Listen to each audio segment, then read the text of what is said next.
వాడు మామూలుడు కాదు, అలానే క్రిమినల్ కూడా కాదు, బట్ క్రిమినల్ మైండెడ్. గుర్తు పెట్టుకున్న పేరు హాయ్ హలో, నేను మీ funny boy Andhra. Welcome back to Panchatantra TV. వీడేంటి నల్లిపెన్ షర్ట్ వేసుకుని నెలకొన్నాడు ఏంటి అనుకున్నావా? లేదండి, నేను వచ్చినప్పుడు అయితే ఇస్త్రీ షర్ట్ వేసుకున్నాను. కాకపోతే ఈ రోజు మహేష్ బాబు గారు రిలీజ్ అంట. అటు పక్క నుంచి వచ్చానో లేదో ఇలా తయారైనా అట్లుంటది మనతోని. ఇకపోతే మహేష్ బాబు గురించి చెప్పాలంటే రిలీజ్ స్టార్ట్ అయింది ఆయన సినిమాలతోని. పోక్రీతో స్టార్ట్ అయిన ఈ రిలీజ్ ఫెస్టివల్ అంతా కూడా ప్రతి హీరో ప్రతి బర్త్డే కానీ ఏదైనా స్పెషల్ రిలీజ్లు చేస్తూనే ఉన్నారు. అండ్ ఈ రిలీజ్ స్పెషల్ ఏంటంటే అప్పుడెప్పుడు అటర్ ఫ్లాప్ అయిన సినిమాలకి కూడా ఇప్పుడు మంచి కలెక్షన్ వచ్చి హిట్ గా మారుతున్నాయి. ఎగ్జాంపుల్ మన ఆరెంజ్ అని చెప్పొచ్చు. ఆ సినిమా ఎంత బాగున్నా సరే అప్పట్లో అయితే ఫ్లాప్ అనే చెప్పొచ్చు. బట్ ఇప్పుడు దాన్ని రిలీజ్ చేశాక రికార్డుల మీద రికార్డులు అని చెప్పొచ్చు. 13 out of 13 షోస్ కూడా హౌస్ఫుల్ అయ్యాయి అంటే మామూలు విషయం కాదు. ఈ రిలీజ్ మేనేలో అయితే మాత్రం పవన్ కళ్యాణ్ గారు టాప్ లో ఉన్నారు. ఆయన ఖుషి సినిమా అయితే 7 crores పైన కలెక్ట్ చేసిందని చెప్పొచ్చు. అయితే పవన్ కళ్యాణ్ గారు రికార్డ్ బ్రేక్ చేసి అంత సత్తా ఉన్న సినిమా అయితే బిజినెస్ మ్యాన్ అని చెప్పొచ్చు. బట్ పవన్ కళ్యాణ్ గారు రికార్డ్ బ్రేక్ చేయడం చాలా కష్టం అని కూడా తెలుసు.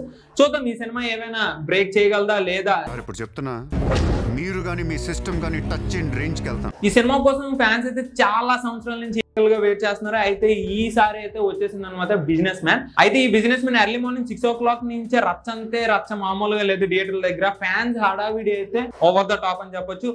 పూలమాలలు అండ్ పాల అభిషేకాలు ఇవన్నీ కామన్. మీకు తెలిసిందే కదా, మహేష్ బాబు అయినా పవన్ కళ్యాణ్ అయినా ప్రభాస్ అయినా రామ్ చరణ్ అయినా ఎవరికైనా ఇవన్నీ కామన్ అనే చెప్పొచ్చు. అయితే ఈ సినిమాకి డైరెక్టర్ ఎవరంటే one and only Puri Jagannadh గారు. ఆయన సినిమాలకి సపరేట్ ఫ్యాన్ బేస్ ఉందని చెప్పొచ్చు. పోక్రీ గానీ బిజినెస్ మ్యాన్ గానీ ఇస్మార్ట్ శంకర్ గానీ ఈ సినిమాలన్నీ చూసుకుంటే కూడా ఒక డిఫరెంట్ వైబ్స్ వస్తాయి. ఆ సినిమాకి అలా కట్టుబడిపోయి ఉంటాం అనమాట. ఆయన సినిమాలకి రీసెంట్ గా ఒక సినిమా ఫ్లాప్ అయిందండి, లైగర్ అని. దాని గురించి ఎంత తక్కువ మాట్లాడుకుంటే అంత మంచిది. అయితే నెక్స్ట్ ఇప్పుడు ఆయన మరొక సినిమాతో రాబోతున్నారు, ఇస్మార్ట్ శంకర్ 2తో.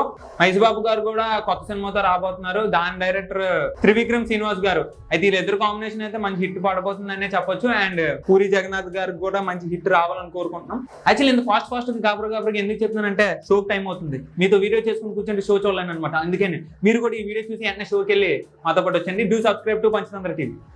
చాలా ఇంకేమైనా కావాలా? తిరిగిపోవాలి.